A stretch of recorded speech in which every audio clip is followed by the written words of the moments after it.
அனைவருக்கும் வணக்கம். பாரம்பரிய திருவள்ளுவர் குலவம்சம் பிரசன்ன ஜோதிடர் சுப மாரிமுத்து திருப்பூரிலிருந்து இந்த பதிவு உங்களுக்காக. ஐயா வணக்கங்க ஐயா. வணக்கம் ஐயா. ஐயா இப்போது மக்கள் சார்பாக ஒரு கேள்வி இன்றைக்கி நான் கேட்கலான் இருக்கேன். கேளுங்க ஐயா.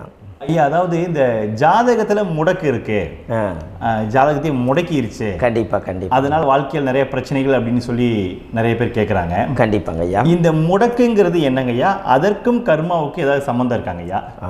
ரொம்ப பற்றி சொன்னீங்கன்னா ரொம்ப உதவியாக இருக்குங்க. நல்ல கேள்விங்க ஐயா.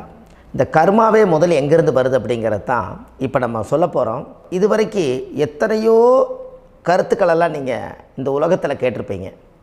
ஆனால் இந்த பதிவில் நீங்கள் பொறுமையோடு இந்த கருத்தை ஒரு இனிமையோடு நிதானமாக கேட்டிங்கன்னா உங்களுடைய ஊழ்வினை கர்மா எங்கிருந்து உருவாச்சு, இதனுடைய இந்த கர்மானால் நாம் என்ன கஷ்டப்படுறோம், நாம் இந்த பூமியில் பிறக்கிறதுக்கு என்ன வரம் வாங்கி வந்தோம், நம்ம பாவ புண்ணியமெல்லாம் ஜாதக கட்டத்தில் போய் எப்படி எடுக்கிறது, நம்மளுடைய தோஷம்னு சொல்கிறோமே அந்த தோஷம் எப்படி கிரியேட் ஆகுது, நம்ம இந்த பூமியில் பிறக்கும்போது கொண்டு வந்த கர்மாவா, இல்லை கடவுளே நம்மளுக்கு ஒரு தண்டனையாக கொடுத்த கர்மாவா, இல்லை நம்ம இந்த பூமிக்கு வந்ததுக்கு அப்புறம் செய்த கர்மாவா, இது எல்லாத்தையுமே நம்ம பொறுமையாக கேட்கணும்னா கண்டிப்பாக இந்த பதிவை நீங்கள் பொறுமையோடு கேளுங்க. உங்களுக்கு இதில் ஒரு பெரிய ஒரு ரகசியம் ஒன்று அடங்கியிருக்குது. அந்த ரகசியத்தை தான் இன்றைக்கி இந்த உலகத்துக்கு அரங்கேற்றம் பண்ணுறேன். இந்த முடக்கு நம்ம ஐயா கேட்டதில் ஒரு அற்புதமான ஒரு விஷயம் என்ன அப்படின்னு கேட்டிங்கன்னா, முடக்குங்கிறது அந்த காலத்தில் பெரிய திறமையை கட்டி போட்டு வச்சுட்டா நம்மனால் அது இயங்க முடியுமா? முடியாது இல்லைங்களா ஐயா? முடியாது. அப்போது அதே மாதிரி ஜாதக கட்டத்தில் நமக்கு வேண்டிய யோகத்தை கடவுளே நம்மளுக்கு நாம் செய்த பாவத்தினால அது முடக்கி வச்சிருச்சுன்னா அந்த பாவகத்தை அந்த ஜாதகர் அனுபவிக்க முடியுமா? அனுபவிக்க முடியாது. அப்போது அந்த அனுபவிக்க முடியாமல் வெளி உலகத்தில் போய் நம்ம தேடி போன பிறவியில் செய்த பாவத்தை இந்த பிறவியில் நீங்கள் தேடி கண்டுபிடிச்சி வாழ்க்கையில் நீங்கள் எப்போ மேலுக்கு வர்றது? அப்போது அந்த கர்மா 12 ராசி கட்டத்துக்குள்ள 27 நட்சத்திரத்தில் 9 கிரகங்களுக்குள்ள ஒரு பெரிய ஒரு ஆத்துமாத்துமான கர்மா, உங்கள் பூர்வ ஜென்ம கர்மா இதுக்குள்ளே எங்கேயோ ஒரு இடத்துல முடங்கியிருக்குது. இந்த முடக்க மட்டும் உங்கள் ஜாதகத்தில் நீங்கள் கண்டுபிடிச்சிட்டிங்கன்னா ஹைலைட்டாக வாழ்கிறதுக்கு, இந்த உலகத்தில் சுதந்திரமான வாழ்க்கை வாழ்கிறதுக்கு ஒரு மிகப்பெரிய பொக்கிஷம் உங்கள் ஜாதகத்துக்குள்ளேயே இருக்குது. அப்போது அந்த ஜாதகத்துக்குள்ளே நாம் போன பிறவியில் நம்ம கர்மா நாம் என்ன செய்திருப்போன்னு உங்களுக்குள்ளே பெரிய குழப்பம் இருக்கும். என்னங்க ஐயா, நீங்கள் என்ன கர்மா பண்ணிட்டு வந்தீங்க, நாம் போன பிறவியில் நம்ம யாரை ஒரு வதச்சோம், யாரை நம்ம மனசை புண்படுத்தினோம், நம்ம தாத்தாவுக்கு சோறு போட்டோமா, நம்ம பாட்டனுக்கு சோறு போட்டோமா, நம்ம முப்பாட்டனுக்கு சோறு போட்டோமா, நம்ம கொள்ளுப்பாட்டனுக்கு சோறு போட்டோமா, அப்போ நம்ம அப்பாவுக்கு நம்மளை பெற்றவருக்கு நம்ம சாப்பாடு கொடுத்தோமா, இவங்களுக்கெல்லாம் நம்ம சேவை பணிமடைகள் செஞ்சோமா, நம்மளுடைய உறவுகளுக்கெல்லாம் அரவணைச்சு போனோமா, நம்மளுடைய இந்த மாதிரி நாம் இரத்த சம்பந்த உறவுகளை இருந்து தான் இந்த உலகத்துக்கு நம்ம வெளியில் வந்திருப்போம். அப்போது வெளியில் நீங்கள் நிற்கிறீங்க, அப்படியே மேலே போய் பார்த்தீங்கன்னா ஒரு 7 தலைமுறையில் ஒவ்வொருத்தரும் செய்த கர்மாவெல்லாம் நம்ம பிளட்டு ரிலேட்டிவாக இப்போ நீங்கள் கரண்ட்டில் இருக்கிறவங்க கிட்ட தான் டெபாசிட் பண்ணியிருக்கோம். அப்போ இது தெரியாமல் நாம் ஜாதகத்துக்குள்ளே போய் தசாபுத்தி நல்லா தனுங்க இருக்குது, நான் ரொம்ப கஷ்டப்படுறேன், என் ஜாதகத்தில் போய் பார்த்தேன் எல்லா கிரகங்களும் நல்ல வலிமையாக இருக்குன்னு தான் சொன்னாங்க, ஆனால் இன்னும் என்னுடைய கடன் அடையலை, இன்னும் என்னோடய கர்ம தீர்ந்த மாதிரியே தெரியல, எனக்குள்ளே ஒரு தாட்டு என்னமோ நான் ஒரு பின்தங்கின வாழ்க்கையிலே வாழ்ந்துட்டுருக்கேன் அப்படின்னு நீங்கள் சொல்லும்போது, அப்போ இதையெல்லாம் தாண்டி ஒரு கர்மா உங்களுடைய ராசி கட்டத்துக்குள்ளே எங்கேயோ ஒரு பக்கத்தில் ரகசியமாக புதைஞ்சிருக்கு. அப்போது அந்த ரகசியமாக புதைஞ்சிக்கக்கூடிய அந்த முடக்கு தான் இன்றைக்கி இந்த உலகத்துக்குள்ளே நீங்கள் தெரிஞ்சுக்கக்கூடிய விஷயம். அப்போ அந்த முடக்குங்கிறது ஒன்று உண்மை. இந்த உலகத்துக்கு நம்மளை எல்லாத்துலேயும் நல்லா யோசிச்சு பாருங்கள். 12 ராசி கட்டம் இருக்குதுங்களா ஐயா? ஆமாங்க ஐயா. ஆனால் கிரகம் எத்தனை இருக்குதுங்க? 9 தான் இருக்குங்க ஐயா. ஆமாம், 12 ராசிக்கு 12 கட்டத்துக்கு 12 கிரகம் கொடுத்துருக்கலாமல்ல கடவுள். அப்போ ஏன் 3 கட்டத்தை மட்டும் எம்டி பண்ணி மீதி 9 கிரகத்தை வச்சுக்கிறாருன்னா, அப்போ நாம் செய்த 3 தலைமுறை கர்மாவுக்கு அது எந்த கட்டம் பிளாக் ஆகுதோ அந்த கட்டத்துக்குள்ளே ஏதோ ஒரு ரகசியம் இருக்கிறனால தானே எங்கேயோ ஒரு பக்கத்தில் நீங்கள் கண்டிப்பாக கர்மாவில் மாட்டுவீங்கிறது கடவுளே படைச்சு தானே இதை உருவாக்கியிருக்காரு. 12 ராசிக்கு 12 கட்டம் கொடுத்துருந்தா எங்கே நீங்கள் சுற்றி வந்தாலும் ஏதோ ஒரு வீட்டுக்குள்ளே போய் உட்காந்துக்கலாம். ஆனால் ஒரு வீடு சுத்தமாக இருக்குது, ஒரு வீட்டில் 4 கிரகம் இருக்குது, ஒரு வீட்டில் 3 கிரகம் இருக்குது, ஒரு வீட்டில் 5 கிரகம் இருக்குது, ஒரு 3 வீடு 4 வீடு காலியாக இருக்குது. அப்போ எங்கேயோ ஒரு ராசி கட்டத்துக்குள்ளேயே கடவுளுடைய கர்மா விளையாட்டு, அது ரகசிய விளையாட்டு தான். அப்போது இந்த இடத்துல தான் உங்கள் ஜாதகத்தில் முடக்கு இருக்குது. இந்த முடக்கை நீங்கள் எப்படியெல்லாம் அதை ஆராய்ச்சி பண்ணி கண்டுபிடிக்க முடியும் அப்படிங்கிற ஒரு விஷயத்தை தான் இன்றைக்கி நம்ம இந்த உலகத்துக்குள்ளே இதை நுழைக்க போகிறேன். இப்போ அப்பா செய்த பாவம்னு ஒன்று இருக்குமில்லங்க ஐயா, நம்ம அறியாத வயசில் தெரியாதில்ல, அப்பா செய்த பாவம்னு இருக்கும். அப்பாவுடைய சொத்து பிள்ளைக்குத்தானா, அப்பாவுடைய பாவம் பிள்ளைக்குத்தானே, என்னங்க ஐயா? சரி, அப்போ தாத்தா இருக்கிறாரு, தாத்தாவுடைய கர்மா உயிர் எங்கே எழுதி வைக்கிறாருங்க? அப்போது மகனை விட்டுறாரு. அப்போ தாத்தா மாதிரியே முகம் இருக்குது, தாத்தா மாதிரியே அவருடைய நடை உடை பாவனை இருக்குது, அவர் தாத்தாவுடைய ஜீனு தான் அப்படின்னு இவர் சொல்லும்போது, அப்போ தாத்தாவுடைய சொத்து பேரனுக்கு சொந்தம்னா தாத்தாவுடைய பாவம் எங்கே போகுங்க? Very good. அப்போ அப்போது இந்த கர்மா எப்படி டிரான்ஸ்ஃபர் ஆகுதுன்னு உங்களுக்கு தெரியுதா? அப்போ நீங்கள் போன பிறவியில் அந்த தாத்தாவுடைய பேரனை நீங்கள் பிறக்கிறதுக்கு கர்மம் உங்களை செயல்பட வச்சுருக்குது. அதனால் நீங்கள் தாத்தாங்கிறீங்க. அதனால் அந்த கௌரவமாக எங்கள் தாத்தா சம்பாரித்த சொத்து நான் தான் அனுபவிக்கணுங்கிற விதியை நீங்கள் உருவாக்கிறீங்க. அப்போது இந்த ஜாதகத்தில் அந்த ஊழ்வினை தோஷந்தான் ஏதோ ஒரு வழியில் உங்களை கர்மாவை செயல்படுத்துது.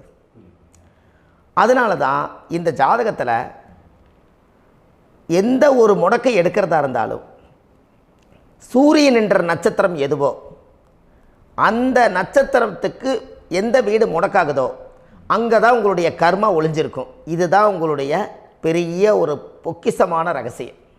சரிங்க ஐயா, இப்போ இதில் நவகிரகங்கள் 9 இருக்கும்போது ஏன் சூரியனை மட்டும் நம்ம இதில் எடுத்துக்கணும்னு நீங்கள் சொல்கிறீங்க? நல்ல கேள்விங்க ஐயா. நீங்கள் கேட்டீங்க பார்த்தீங்களா, 9 நவகிரகம் இருக்கும்போது சூரியனை மட்டும், அந்த சூரியன் என்ற நட்சத்திரம் பிறக்கும்போது அந்த வீடு மட்டும் முடக்காகுன்னு நீங்கள் கேட்டீங்க இல்லையா? இதுதான் அற்புதமான கேள்வி. ஏன் அப்படின்னு கேட்டிங்கன்னா, சூரியன் அப்பாவோட உயிர் கரு போய் அம்மாவுடைய பனிக்கூடத்தில் கர்ப்பத்தில் வச்சு 10 மாதம் 300 நாள் சுமந்து நீங்கள் இந்த பூமிக்கு வெளியில் வரும்போது நீங்கள் என்ன பாவத்தை இவங்க விதைச்சாங்களோ அந்த கர்மாவை வாங்கிட்டு தான் நீங்கள் வெளியில் பிரசவமாகறீங்க. இதுதானே?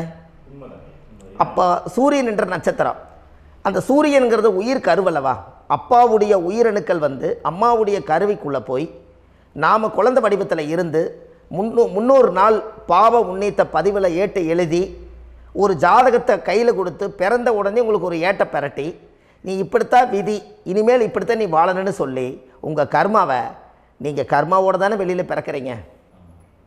அப்போ சூரியன் என்ற நட்சத்திரம் தானே இந்த உலகத்துக்கு ஒரு பெரிய ஒரு மகத்துவம்.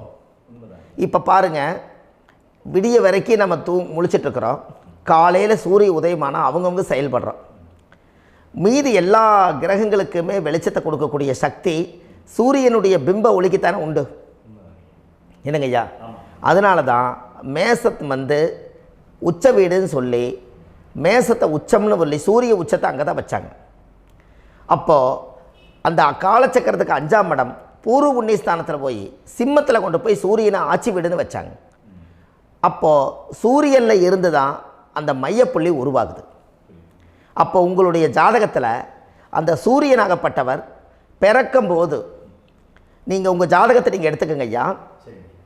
நீங்கள் இன்றைக்கே போய் கதவை திறந்து உங்கள் பெட்டியை திறந்து பீர்வாவுக்குள்ளே உங்களுடைய ஜாதகம் இருக்குது, அந்த ஜாதகத்தை எடுத்து ஜோதிடர்கிட்டையே நீங்கள் சந்தேகம் கேட்குறக்கு முன்பு நீங்களே உங்களுடைய கர்ம பற்றி தெரிஞ்சுக்கிறதுக்கு இந்த பதிவில் உங்களுக்கு ஒரு ரகசியத்தை சொல்லித்தரேன். உங்கள் ஜாதகத்தில் இப்போ இது வரைக்கும் ராசி கட்டத்தை நீங்கள் பார்த்துருப்பீங்க, ஆனால் பாதசாரம்னு ஒன்று இருக்கும் இல்லைங்களா? ராசிக்கு பாதசாரம்னு ஒன்று இருக்கும். சூரியன் என்ன நட்சத்திரத்தில் இருக்குது, சந்திரன் என்ன நட்சத்திரத்தில் இருக்குது, செவ்வாய் என்ன நட்சத்திரத்தில் இருக்குது, புதன் என்ன நட்சத்திர காலில் நிற்குது, இதெல்லாமே அந்த சாரம் இல்லாத ஜோதிடம் சோரம் போய்விடும். அதனால் அந்த சாரத்தில் நிற்கிது பார்த்தீங்களா கிரகம், அதில் இப்போ நீங்கள் உங்களுடைய ராசி கட்டத்தை ஓப்பன் பண்ணுங்கள். இதில் ராசி கட்டத்தில் சூரியன் என்ற நட்சத்திரம்னு ஒன்று இருக்கும் இல்லைங்களா? அது எதுவாக வேணாலும் இருந்துட்டு போட்டோம். அந்த நட்சத்திரம் தான் நீங்கள் பிறக்கும்போது தாயுடைய கருவறைக்குள்ள கரு உருவான நட்சத்திரமே அதுதான். புரிஞ்சுங்களா ஐயா? பிறக்கும்போது நீங்கள் அந்த கருவுடைய நட்சத்திரம் அப்பா வந்து கருவை உருவாக்கி கர்மாவை விதைச்சது அந்த சூரியன் என்ற நட்சத்திரம் தான். அந்த வீட்டுக்கு தான் இந்த ராசி கட்டத்தில் உங்களுக்கு முடக்கு உருவாகுது. புரிஞ்சுங்களா ஐயா? அப்போது ஒரு ஜாதகத்தில் சூரியன் என்ற நட்சத்திரம் எதுவோ அதுதான் உங்களுடைய கர்மா நட்சத்திரம். இப்போ நம்ம பிறக்காதுக்கு முன்னாடி அப்பா கட்டத்தில் அந்த கர்மா டெபாசிட் ஆகிருக்கும். அதை ட்ரான்ஸ்ஃபர் எப்படி பண்ணுறாரு? அவருக்கு ஒரு கல்யாணம் வச்சு அவர் குடும்ப வாழ்க்கையில் வாழ்ந்து நம்மளோட உயிர் கருவை கொண்டு போய் ஊராம் பொண்ணை கல்யாணம் பண்ணி பொண்டாட்டின்னு எடுத்துக்கொண்டு அந்த பொண்டாட்டிங்கிற உரிமையாகி இவருடைய உயிர் கரு உருவாகி வாரிசுகள் வெளியில் வருது. அதானங்க ஐயா?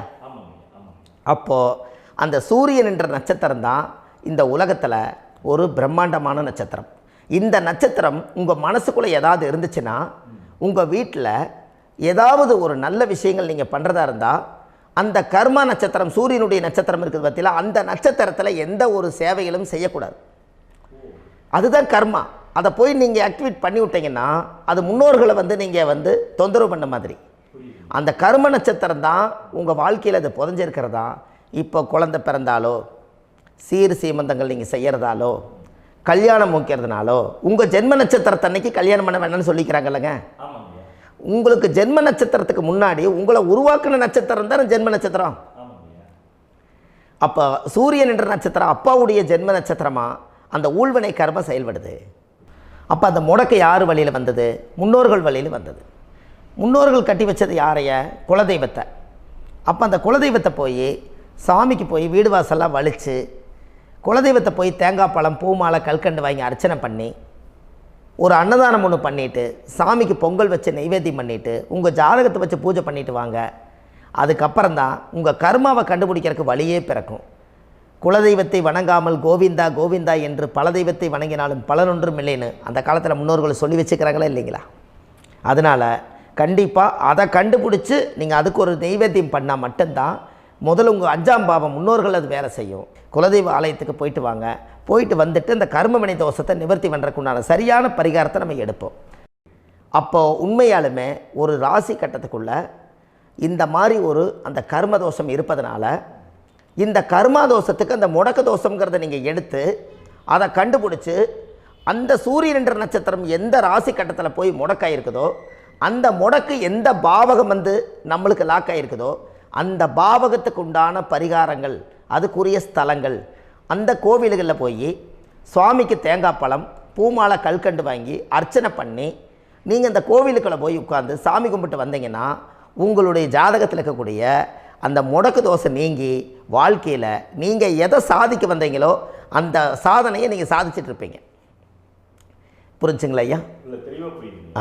ஏன் அப்படின்னா அந்த முடக்கு நட்சத்திரத்துக்குள்ளே தான் ஒரு தோஷம் இருக்குது. இப்போ அந்த காலத்தில் பாருங்கள் ஐயா, முன்னோர்கள் எல்லாம் நிறைய பேர் கோவில் கட்டி வச்சுட்டு போயிருக்காங்களா இல்லைங்களா? இந்த கோவில் எதுக்காக கட்டி வச்சுக்கிறாங்கன்னா அவங்க கட்டினவங்களுக்கும் அந்த முடக்கு தோஷம் இருந்திருக்குது. ராஜாக்கள் இருந்திருக்குது, மன்னர்கள் காலத்தில் இருந்திருக்குது, ஜமீன்தார் காலத்தில் இருந்திருக்குது. இப்போ அவங்களுடைய அமைப்புகள் எல்லாமே முன்னோர்கள் என்னமோ அறியாமல் தெரியாத தன்னடக்கம் இல்லாத ஒரு கர்மாவை இவங்க செஞ்சிட்டாலும் அதுக்குரிய பரிகார ஸ்தலங்களை கொண்டு போய் அந்த காலத்திலே ஜாதகம் பார்த்து நம்ம வந்து முன்னோர்களுடைய பாவத்தை நாம் செய்த பாவத்தையும் தீர்த்துட்டு நமக்கு கீழே அடுத்த சந்ததிகள் அடுத்த தலைமுறைகள் வந்தாலும் இந்த கோவில்களுக்கு வந்து விளக்கு போட்டு சாமி கும்பிட்டு இந்த மண்ணை மிதிச்சிட்டு போனால் அன்னையோடு அந்த கர்மா தீருங்கிறது அந்த காலத்திலேயே முடக்க தோஷ பரிகாரத்தை கோவில் வழியில் அந்த காலத்தை திசை திருப்பி வச்சுருக்காங்க. அப்போ நீங்கள் கோவிலுக்கு போகாமல் கண்டிப்பாக இந்த பரிகாரத்தை நீங்கள் உடைக்க முடியாது. ஏன் உடைக்க முடியாதுன்னா இப்போ நீங்கள் எத்தனை வருஷம் வாழ்கிறீங்க ஐயா? 120 வருஷமே வச்சுக்கோங்க. சூரியன் திசை 6 வருஷம், சந்திரன் திசை 10 வருஷம், செவ்வாய் திசை 7 வருஷம், ராகு திசை 18 வருஷம், குரு திசை 16 வருஷம், சனி திசை 19 வருஷம், புதன் திசை 17 வருஷம், கேது திசை 7 வருஷம், சுக்கிரன் திசை 20 வருஷம். இப்போ நான் சொன்ன டோட்டலெல்லாம் கூட்டிங்கன்னா 120 வருஷம் வரும். இது ஒரு மனிதர் பிறந்து பூரண ஆயுளோடு வாழ்ந்தால் இந்த 120 வருஷம் வாழ்ந்தால் அவர் இந்த பூலோக பதவி விட்டு சிவலோக பதவி போயிடுவார். அதுக்கு பேர் தான் பூரண ஆயுள் என்று பொருள். அப்போ இந்த பூரண ஆயுளை வாழ்ந்தவருக்கு 120 வருஷம். கோயில் எத்தனை வருஷம் வாழுதுங்க ஐயா? கோயில் பழங்காலத்து கோயிலெல்லாம் எத்தனை வருஷம் வாழுதுங்க? 12 வருஷத்துக்கு கும்பாபிஷேகம். அது ஓகே, அது பரவாயில்ல. 12 வருஷத்துக்கு ஒருக்கா பழசை புதுப்பிச்சு கும்பாபிஷேகம் பண்ணி மறுபடியும் அதுக்கு பவர் ஊட்டி சக்தி ஊட்டி அதுக்கு உருவேற்றுறாங்க. நான் சொல்கிறது கோயில் 5000 வருஷம் 4000 வருஷம் பெரிய பெரிய சித்தர்கள், மகான்கள், ரிஷிமார்கள், யோகிகள், சித்தர்கள் இவங்களெல்லாம் போய் கோவில்லையே சிவனையும் பெருமாளையும் வழிபாடு பட்டுட்டு கோவில்லையே ஒரு ஓரத்தில் ஜீவசமாதி ஆயிட்டாங்கன்னு பழைய கால கோயிலில் சித்தர்கள் குடியிருக்காங்களா இல்லைங்களா? இருக்காங்கல்லங்க ஐயா. அப்போது நாம் 120 வருஷம் வாழ்கிறோம், கோவில் 5000 வருஷம் வாழுது. எங்கே சக்தி அதிகமாக இருக்குன்னு சொல்லுங்க? கோவிலில் தாங்க ஐயா. கோயில் தான், அதில் ஒன்றும் மாற்றம் இல்லைங்களே. கோயில் தாங்க. அப்போ கோவிலில் தான் அந்த சக்தி இருக்குதுன்னு நீங்கள் சொல்கிறீங்க. அப்போ உங்களுடைய கர்மாவை உடைக்கிறதுக்கு 120 வருஷம் பெருசா 5000 வருஷம் பெருசான்னு சொல்லுங்கள்? 5000 தாங்க. அப்போ 5000 வருஷம் உள்ள அலைகள் எத்தனை அந்த சிவனுக்கு இப்போ சிவன் கோயிலே உங்களுக்கு முடக்கு தோஷத்துக்கு ஒரு கோயில் வருதுன்னு வச்சுக்கோங்க. அந்த கோவிலில் எத்தனை முடக்குகளுக்கு உண்டான கோவில்கள், எத்தனை பழங்களை ஊற்றி சாமிக்கு அபிஷேகம் பண்ணியிருப்பாங்க, எத்தனை பால் கூட ஊற்றிருப்பாங்க, பன்னீர், தேன், இளநீ, மஞ்சள் நீர், திருமஞ்சனம், அபிஷேகம், பொங்கல், நைவேத்தியம் இத்தனையும் செஞ்சு அந்த சிவனை சிவனாக பார்த்து அந்த கருவறைக்குள்ள ஒரு கிராணங்கள் வரும்போதும் கூட பாதுகாப்பு பண்ணி வச்சு நல்ல சக்தியோடு அந்த கருவறையை புத்தியோடு அவங்க வேலை செஞ்சு அந்த காலத்தில் வச்சுருக்காங்களா இல்லைங்களா? அப்போது நம்ம வீட்டை அவ்வளோ சுத்தமாக வச்சுருக்க முடியுமா? என்னதான் வாஸ்து இருந்தாலும் முடியாது இல்லைங்களா? அப்போது அவ்வளவு ஒரு பவர்ஃபுல்லான கோவில் அந்த முடக்கு தோஷத்துக்குள்ளே ரகசியமாக அந்த கோயில் அடங்கியிருக்குது. உங்கள் ஜாதகத்துக்குள்ளே உண்மையாலுமே ஊழ்வினை கோயில், கர்மவினை கோயில் அதுக்குள்ளே இருக்குது. அந்த ஜாதகத்தை கணிச்சு பார்த்தா கரெக்டாக உங்களுடைய ஜாதகத்தில் அப்பாவுடைய கருவறையிலேருந்து உயிர் உருவாகிற நேரத்தில் இருந்து இப்போ வரைக்கும் நீங்கள் கரண்ட்டில் வாழ வரைக்கும் அந்த கர்ம கூட வர்றதை ஒரே ஒரு இடத்துல போனால் மட்டும்தான் விட்டுட்டு வர முடியும். அது எந்த வீடு அப்படின்னு கேட்டால் உங்களுக்கு அப்பாவுடைய கர்மா வழியில் போய் அந்த கோவில் பழையகால கோயில், பழையகால தெய்வங்கள், அந்த கோவில் தான் உங்கள் ஜாதகத்துக்குள்ள ரகசியமாக இருக்கும். அது ஏன் இந்த பதிவில் உங்களால் சொல்ல முடியாது அப்படின்னா, இந்த பதிவில் ஏன் உங்க சொல்ல முடியாதுன்னா உங்கள் ஜாதகம் தெரியாமல் என்ன கோயிலை நீங்கள் சொல்லுவீங்க? இப்போ பொதுவாக ஒரு நட்சத்திரத்துக்கு ஏதோ ஒரு கோவிலை அவங்க சொல்லி நீங்கள் போயிட்டு வர்றீங்கன்னு வச்சுக்கோங்க. ஆனால் அது வேலை செய்யலைன்னா நம்மளுக்கு என்னங்க இவ்வளோ கஷ்டப்பட்டு போய் அதை பலனடையிலேன்னு கேள்வி கேட்டக்கூடாது.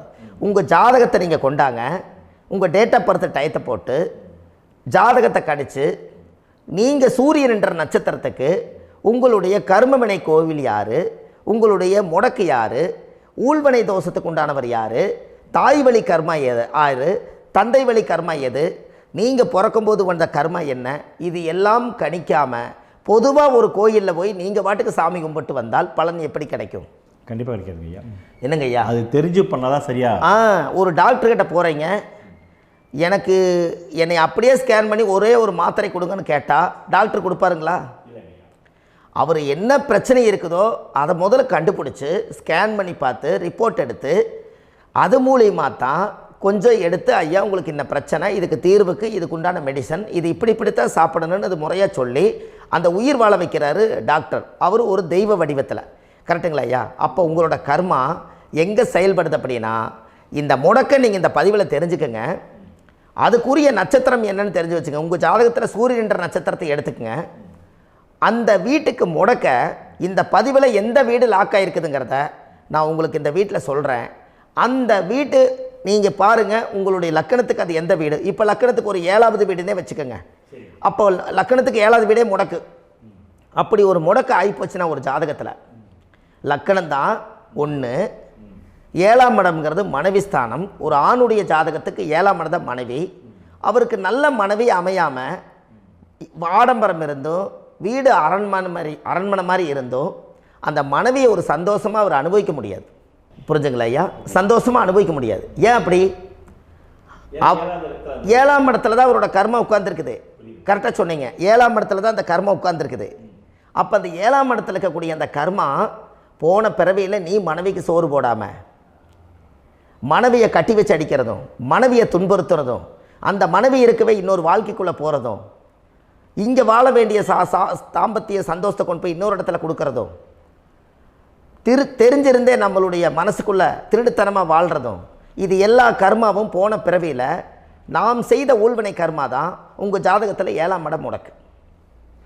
அப்போ அந்த 7ஆம் இடம் முடக்கா இருந்துச்சுன்னா கண்டிப்பாக உங்கள் ஜாதகத்தில் நீங்கள் என்ன அனுபவிச்சிட முடியும்? நல்ல நண்பர்கள் கிடைக்க மாட்டாங்க, நல்ல ஒரு பார்ட்னர்ஷிப் அமையாது, நல்ல ஒரு நட்பு வட்டங்களில் எதையும் அனுபவிக்க விடாது, ஒரு அங்கீகாரமான உறவுகளில் போய் நம்ம ஸ்ட்ராங்காக நிற்க முடியாது. 7ஆம் இடம் என்பது தாம்பத்திய வாழ்க்கை, பூர்த்தி இல்லாத வாழ்க்கையாக இருக்கும். இப்படியெல்லாம் அந்த ஜாதகத்தில் ஒரு பொதுவாக ஒரு ஜாதகத்தில் 7ஆம் பாவம் முடக்காயிட்டால் இந்த கர்மாவை அவர் அனுபவிச்சுக்கிட்டே இருப்பார். இது எப்போத்தான் அதுக்கு ஒரு தீர்வு வேணுங்கய்யா? அந்த கோயில் எதுன்னு நீங்கள் கரெக்டாக சொன்னீங்க. இப்போ இது மனிதனால் செயல்படுது. மனிதர்கள் தான் கோயிலை கட்டி வச்சாங்க. தெய்வத்தை விட ஒரு காலத்தில் மனிதர்களுக்கு மகிமை ஜாஸ்தி. ஏன்னா சாதாரண ஒரு மண் பூமியாக இருந்த இடத்த மனிதர்கள் தான் கோயில் கட்டி ஒரு மகிமைப்படுத்தி புண்ணியம் பண்ணி வச்சாங்க. மனிதர்களுக்கு சக்தி அதிகம்தான், ஆனால் பிரபஞ்சத்துக்கு அதை விட சக்தி அதிகம் அல்லவா? ஐயா, நீங்கள் கோவிலுக்கு போய் அந்த கர்மா உடைக்கிறதுக்கு கோவிலில் சக்தி இருக்குது, ரைட்டு. ஆனால் நம்ம வீட்டுக்கும் கோயிலுக்கும் ஒரு மிகப்பெரிய தொடர்பு என்னென்னா, அந்த கோயில் கட்டுறவங்க எல்லாமே பழைய காலத்து கோயிலெல்லாம் பாருங்கள், பஞ்சபூதத்தை வச்சு கட்டியிருப்பாங்க.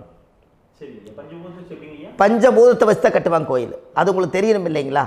பஞ்சபூதம்னா நீர், நெருப்பு, காற்று, பூமி, ஆகாயம். இந்த பஞ்சபூதத்தினுடைய சக்திகள் எல்லாம் ஒரே நேர்கோட்டுக்கு என்னைக்கு வருதோ அன்னைக்கு தான் அந்த கோவிலுடைய பாலக்கால் போட்டு 1000-2000 வருஷம் நிலச்சி நிற்கிறது. காரணம், இந்த பிரபஞ்சத்தில் பஞ்சபூதம் எப்படி நிலச்சி நிற்குதோ அதுபோல் 5000 வருஷம் நிற்கிறதுக்கு அந்த பஞ்சபூத சக்தி வச்சு தான் சாமி சிலையை பிரதிஷ்டை பண்ணி வச்சுருப்பாங்க. அதனால தான் இந்த கோயில்கள் எல்லாம் 5000 வருஷமாயும் எத்தனையோ கிராணங்களை எல்லாம் தப்பிச்சிருக்கிறதுக்கு காரணம். அப்பேற்பட்ட புண்ணிய ஸ்தலம் உங்களுக்கு எதுன்னு தெரியணும் அல்லவா? என்னங்கய்யா?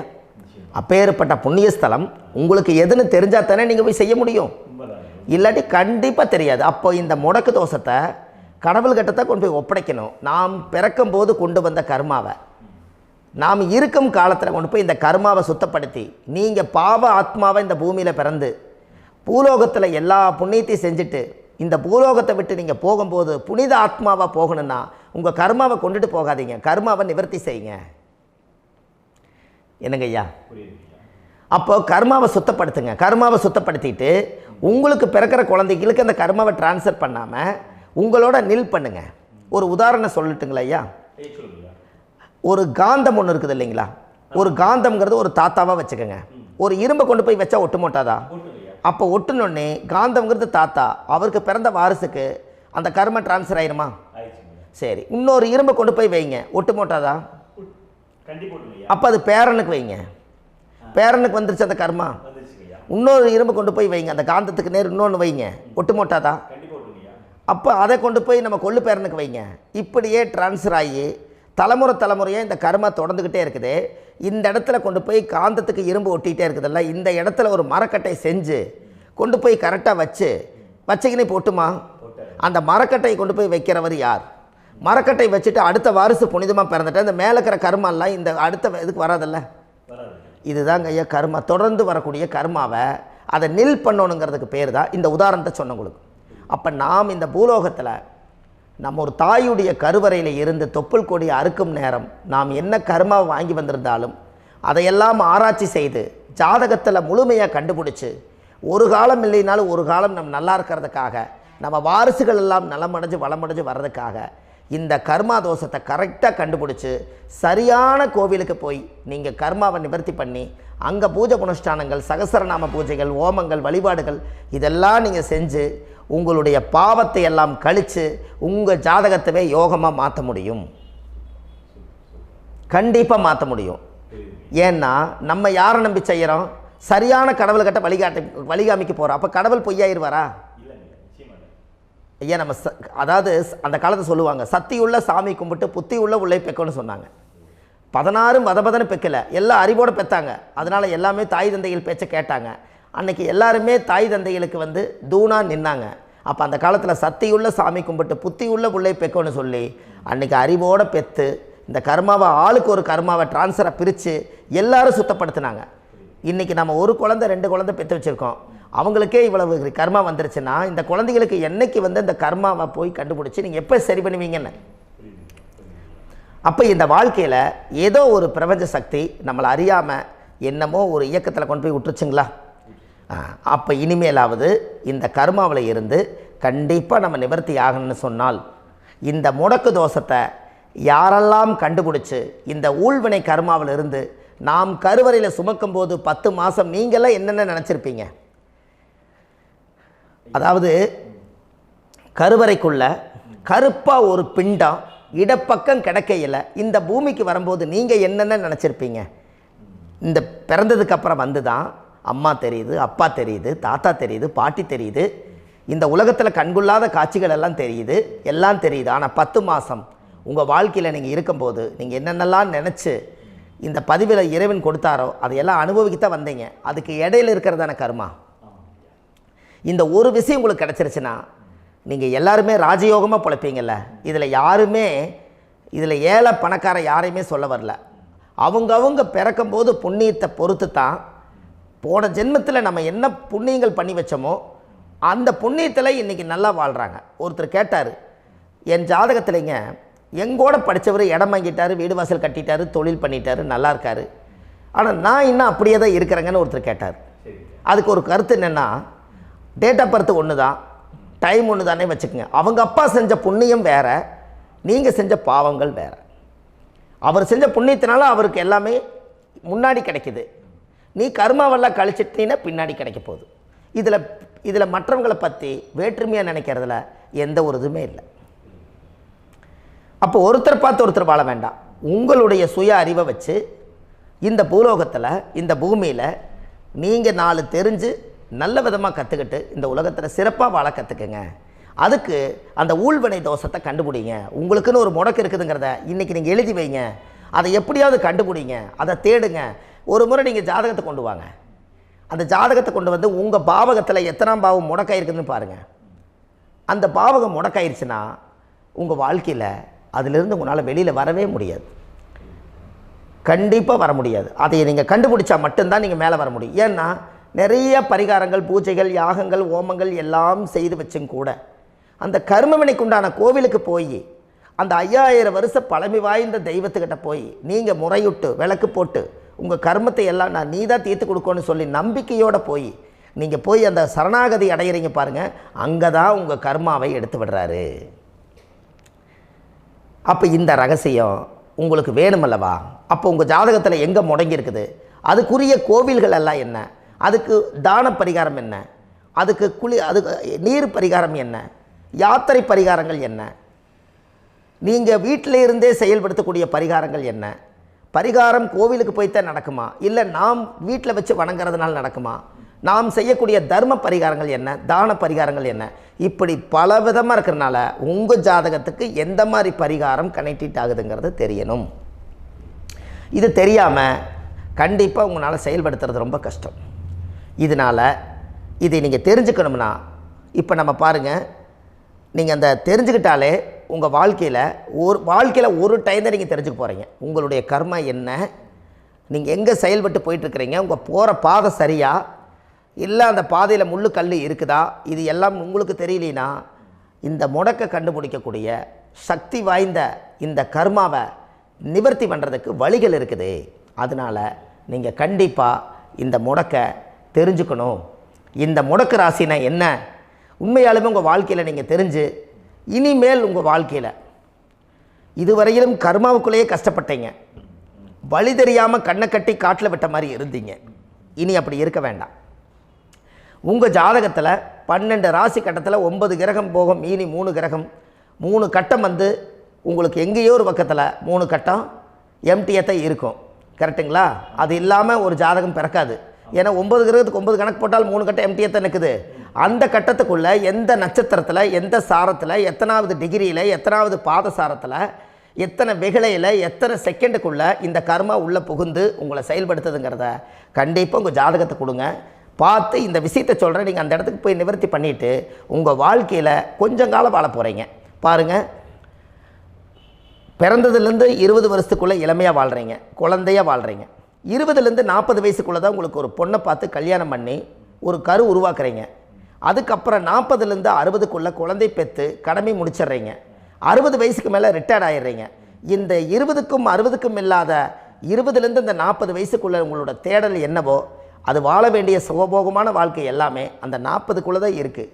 இந்த 40க்குள்ளே இருக்கக்கூடிய வாழ்க்கையை இந்த கர்மா தெரியாமல் காலத்தை வீணாக்க வேண்டாம். வாழ வேண்டிய வயசில் நீங்கள் வாழணும். அதுக்குரிய கர்மாவை நீங்கள் சுத்தப்படுத்துங்க. எப்படியெல்லாம் நீங்கள் சந்தோஷமாக வாழ்கிறீங்கன்னு எனக்கு ஒரு தகவல் கொடுங்க. வேறு லெவலில் நீங்கள் இருப்பீங்க. கண்டிப்பாக இந்த பதிவில் உங்களுக்கு நான் இந்த விஷயத்தை கொடுக்க போகிறேன். இந்த முடக்கு நட்சத்திரங்கள் என்ன அப்படிங்கிறத இந்த பதிவில் நீங்கள் ஒரு நோட் ஒன்று எடுத்துக்கோங்க, குறித்து வச்சுக்கோங்க. இதில் இருந்து அவங்கவுங்களுக்கு முடக்கு நட்சத்திரம் என்னங்கிறத இந்த பதிவில் நான் உங்களுக்கு கொடுக்குறேன். இந்த வீடு தான் அது முடக்குங்கிறத சொல்கிறேன். இதையெல்லாம் நீங்கள் தெரிஞ்சு உங்கள் ஜாதகத்தவே நீங்கள் முடக்கு எடுத்து கண்டிப்பாக உங்கள் வாழ்க்கையில் நீங்கள் நல்லா இருப்பீங்க. அதுக்கு ஒரு நோட் எடுத்து வச்சுக்கோங்க.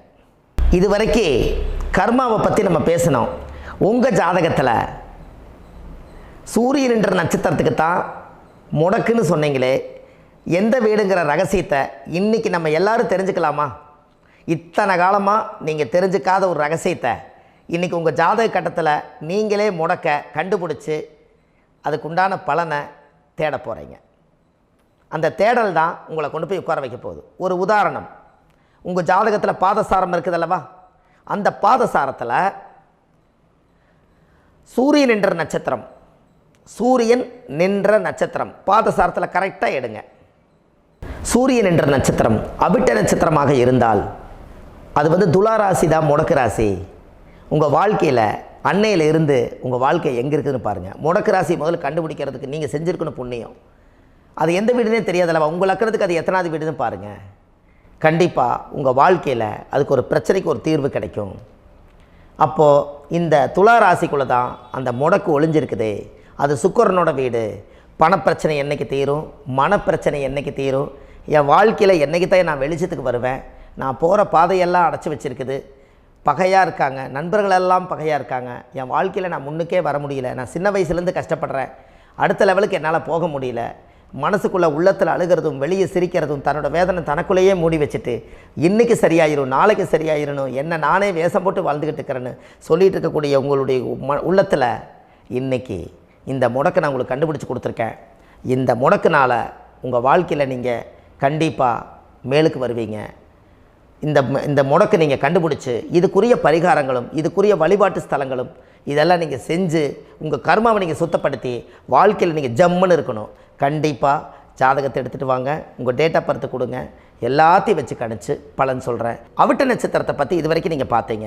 அவிட்ட நட்சத்திரம் முடிஞ்சு சதய நட்சத்திரத்தை பற்றி அடுத்த பதிவில் நம்ம பார்க்க போகிறோம். நம்ம ஆன்லைன்லேயே ஜாதகம் பார்க்குறோம். உங்கள் date of birth time place கொடுத்தீங்கன்னா போதும், உங்களுக்கு ஜாதகத்தை கணிச்சு ஃபோன்லேயே உங்களுக்கு கர்ம ராசி கண்டுபிடிச்சி உங்களுக்கு உண்டான கர்ம பரிகாரத்தை சொல்லி உங்கள் வாழ்க்கையில் ஒரு வெளிச்சத்துக்கு கொண்டு வர்றதுக்கு என்றைக்கும் உங்களுக்கு உறுதுணையாக இருப்பேன்.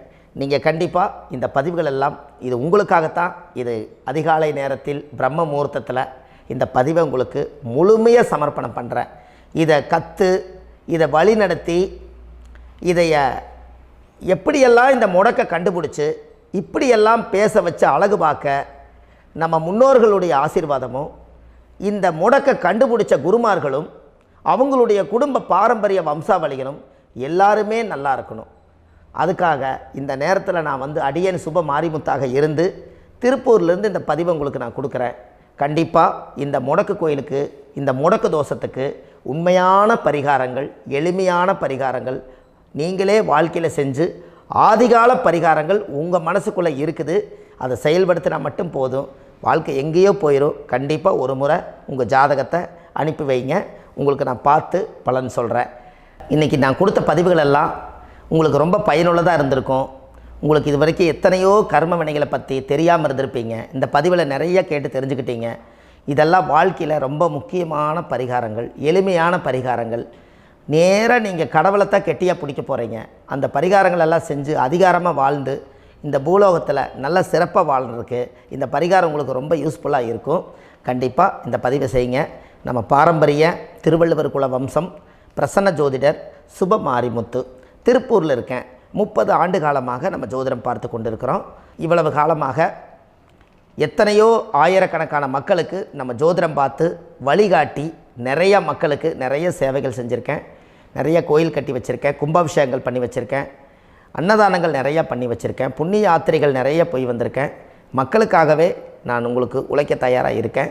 இந்த ஜோதிடம் என்னுடைய ஒரு பாரம்பரியமாக என்னுடைய அப்பா தாத்தா முன்னோர்கள் இதெல்லாம் எங்களுடைய குலத்தொழில் இது. அதனால் நாங்கள் பாரம்பரியமாக திருவள்ளுவர் குல வம்சம். வள்ளுவர் வாக்குன்னு யூடியூப் சேனலில் போனீங்கன்னா 1000 பரிகாரங்கள் கொடுத்துருக்கேன். அதுவும் உங்களுக்கு ரொம்ப யூஸ்ஃபுல்லாக இருக்கும்.